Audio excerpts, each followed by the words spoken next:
Nos próximos minutos, eu vou te explicar de um jeito simples o que é a apneia do sono e o que ela faz com o seu cérebro e por que ela é tão perigosa. Como saber se ela pode estar acontecendo com você e o que dá para fazer. Fica comigo até o final, porque o ponto que mais assusta meus pacientes é justamente o último. Antes, vou me apresentar. Eu sou Daniel Escobar, sou neurologista, mestre em neurociências pela USP de Ribeirão Preto, e uma das cenas que eu mais vejo no consultório é essa: pessoas que vivem cansadas, esquecidas, irritadas e que aprenderam a tratar isso como se fosse uma coisa normal. É a idade, é o trabalho, é o estresse. Muitas vezes não é nada disso, é o sono que está doente. Então hoje você vai entender se o seu sono, como provavelmente nunca te explicaram. E quando você entender, você não vai mais conseguir ignorar. Para que serve o sono? É como se fosse uma grande faxina do cérebro. Antes de falar da doença, eu preciso explicar uma coisa que muda tudo. Dormir não é o cérebro se desligando. Na verdade, é exatamente o contrário. Quando você dorme, o cérebro entra no turno de trabalho mais importante que existe. Pensa na sua cidade durante a madrugada. É de noite que passam os caminhões de lixo, que os garis limpam as ruas, que consertam, que fazem a manutenção de tudo aquilo que quebrou. Ninguém vê, mas é isso que faz a cidade funcionar durante o dia. O seu cérebro faz a mesma coisa enquanto você dorme profundamente. Existe um sistema de limpeza dentro da sua cabeça, que os cientistas chamam de sistema linfático, que durante o sono profundo literalmente lava o cérebro e joga o lixo que se acumulou ao longo do dia fora. E olha que interessante, dentro desse lixo estão substâncias ligadas a doenças como doença de Alzheimer, que chamam de proteína beta-amiloide. Ou seja, o sono profundo é a faxina do seu cérebro. Sem essa faxina, o lixo vai ficando. Guarda bem essa informação e essa imagem, porque ela vai ajudar você a entender e vai fazer todo sentido no final. E tem outra coisa importante. O sono não é tudo igual. A noite tem fases. Tem o sono leve, o sono profundo, que é o da faxina e de recuperação do corpo. E o sono REM, que é quando a gente sonha e quando o cérebro organiza as emoções e fixa aquilo que aprendeu. Para você acordar bem, precisa de passar por todas essas fases, várias vezes, sem ser interrompido. É como uma música que precisa tocar inteira. Se alguém fica tirando a agulha do disco a cada poucos minutos, a música nunca acontece. Segura essa ideia também, porque ela é muito importante. E agora eu vou te explicar o que é a apneia do sono, de uma forma simples. É quando a respiração para por alguns segundos, várias vezes enquanto você dorme, e isso traz prejuízos para você. Na forma mais comum, que chamamos de apneia obstrutiva, acontece o seguinte: quando a gente dorme, os músculos se relaxam, inclusive a garganta. Em algumas pessoas, esse relaxamento é tanto que o ar praticamente não consegue passar, se fecha, como uma mangueira que não dobra. O ar não passa. Você faz força para respirar, mas o ar não entra. E o ronco, olha que importante, é justamente o som disso começando. É o ar tentando passar em um local apertado, ou seja, por uma passagem estreita. Por isso, o ronco alto e frequente quase nunca é só ronco. Muitas vezes é o primeiro aviso que algo não está dando certo. Aí o seu corpo faz uma coisa impressionante. O cérebro percebe que faltou o ar e faz um micro despertar para você voltar a respirar. Geralmente, às vezes, aquele engasgo súbito que as pessoas que estão dormindo com alguém com apneia vejam. E você nem se lembra isso durante a manhã. O problema é que isso pode acontecer 30, 50 e às vezes mais de 100 vezes por hora em alguns casos graves. Imagina alguém te cutucando para acordar a cada poucos minutos, a noite inteira, toda noite. É mais ou menos isso que acontece dentro de você quando você tem a apneia do sono. Mesmo que de manhã você não se lembre de nada. Deixa eu te perguntar uma coisa. Escreve aqui embaixo. Você já acordou de manhã mais cansado do que quando foi deitar? Escreve já aqui nos comentários que você vai ver que tem muita gente numa situação muito parecida com a sua.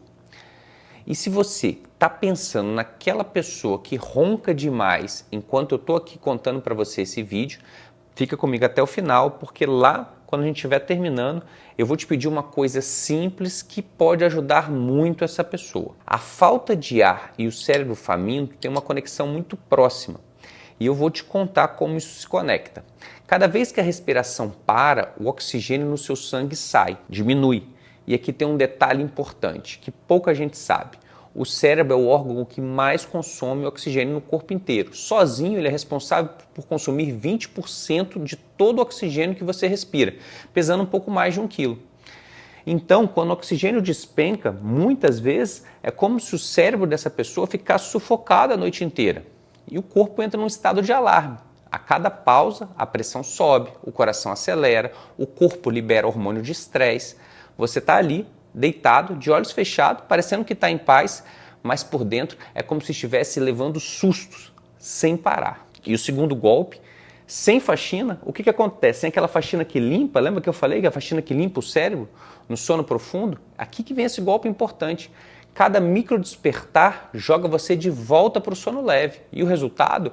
Você quase nunca chega a se manter um sono profundo de verdade. Então a apneia faz um estrago duplo. Ao mesmo tempo, ela tira o oxigênio do seu cérebro e ainda impede a faxina noturna acontecer. O lixo, quando ele não é limpo, a música nunca toca de uma forma inteira. E é por isso que dá para dormir 8 horas e mesmo assim o cérebro não descansar de verdade, porque você não está dormindo bem. É como carregar o celular a noite toda com um cabo com mau contato. Fica na tomada horas e de manhã a bateria está em 40%. Você faz isso uma noite e acorda mal. Isso vai se repetindo ao longo do tempo. Fazendo todas as noites por anos, o estrago começa a se acumular. Inflamação, desgastes nos vasos, pequenas lesões nos cérebros. É um gotejar constante, devagar, que vai corroendo o seu cérebro, sem alarde. E aí que vão aparecendo as consequências. E elas que são mais sérias do que as pessoas realmente imaginam. A primeira é a memória e a concentração. O sono profundo é em que o cérebro pega o que você viveu ao longo do dia e transforma aquilo tudo numa memória duradoura. Sem esse sono, é como tentar salvar um arquivo no computador e o salvamento falha todas as vezes. Você esquece nomes, perde o fio do pensamento, lê a mesma coisa mais de 2, 3 vezes. Muita gente acha que está ficando avoado ou que é a idade chegando. Às vezes, é simplesmente o sono que não está bom. A segunda é o humor. Quando não dorme direito, fica irritado, de pavio curto, ansioso e, a longo prazo, com mais risco de depressão. Isso não é frescuro, é a química do cérebro. A terceira é a parte vascular. Essa é a coisa séria. A apneia está fortemente ligada à pressão alta, aumento do risco de AVC, aumento do risco de infarto do coração. Aquelas subidas de pressão toda noite, repetidas por anos, cobram um preço caro dos vasos do cérebro. E a quarta é a que mais assusta os meus pacientes no dia a dia de consultório. Os estudos mostram que a apneia do sono, quando não tratada, está associada a um maior risco de declínio cognitivo e de doenças como Alzheimer. E agora você entende por quê. Junta tudo, falta de oxigênio, mais a faxina do cérebro que não acontece, mais o lixo que se acumula todas as noites quando você não dorme bem, tudo se conecta. Não é uma coisa só, é a soma. E ainda tem os sinais do dia a dia que quase ninguém liga à apneia, que é aquela dor de cabeça na hora que você acorda, uma sonolência excessiva ao longo do dia, dormir fazendo alguma tarefa como ver televisão, aquele perigo de cochilar no trânsito, falta de disposição e até queda do libido. O corpo inteiro sente o que começou na sua respiração durante o sono. Olha, se até aqui esse vídeo já está fazendo sentido para você, faz uma coisa para mim. Deixa o like e se inscreve no canal. Parece bobagem, mas é assim que o YouTube entende que esse conteúdo é útil e leva para mais gente que precisa de ouvir isso. E não te custa nada. Combinado? Então bora para a parte mais prática desse vídeo. Agora, como saber se isso pode estar realmente acontecendo com você? Eu vou listar quais são os sinais e quero que você conte mentalmente quantos te descreve. Vamos lá, hein? Ronco alto e frequente, alguém que já te viu parar de respirar e voltar com um engasgo durante o sono, acordar cansado mesmo tendo dormido a noite toda, dor de cabeça no início da manhã, sonolência durante o dia, aquela vontade de cochilar em uma hora que você não deveria ter essa sensação, dificuldade de concentração e de memória, acordar várias vezes para ir ao banheiro durante a madrugada. Isso também pode ter relação e tem fatores que aumentam o risco. Por exemplo, estar acima do peso, ter um pescoço muito largo, ser homem, idade mais avançada, beber álcool à noite ou usar remédio para dormir, os benzodiazepínicos, porque eles relaxam a musculatura da garganta. Se vários desses sinais bateram em você, não ignore isso não, hein? Isso merece ser investigado com muita atenção. Agora eu vou te contar qual que é a parte boa, e realmente ela é muito interessante. A apneia do sono tem diagnóstico e tem um tratamento. O diagnóstico é feito com o exame do sono, que hoje, em muitos casos, dá para fazer dentro da sua própria casa.